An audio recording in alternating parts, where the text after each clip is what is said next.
نبی علیہ السلام نے جو قرب قیامت فتنوں کا ذکر کیا تو اس میں بعض ایسے ہولناک فتنے بیان کیے کہ یصبح الرجل فیہا مؤمنا یمسی کافرا، کہ انسان صبح کو مومن ہوتا ہے اور شام کو کافر، شام کو مومن صبح کو کافر۔ وجہ یبیع دینہ بعرض من الدنیا، دنیا کے چھوٹے سے مفاد کی خاطر اپنا دین بیچ دے گا، عقیدہ منہج کا خون کر دے گا، سودا کر دے گا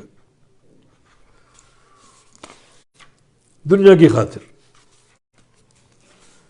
تو یہ ایک بڑا سنگین ایک مرض ہے، اس مرض کو ٹوٹنا چاہیے، اور ٹوٹنے کے لیے دنیا کی حقیقت پر غور کرو۔ کیا حقیقت ہے وہ؟ اعلموا، فرمایا کہ جان لو،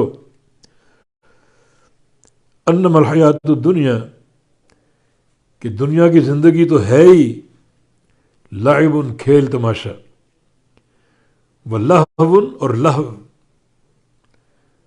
لہو بولتے ہیں دل لگی کا سامان، وزینت، اور زینت سجاوٹ، وتفاخر بینکم، اور آپس میں ایک دوسرے پر فخر کرنا،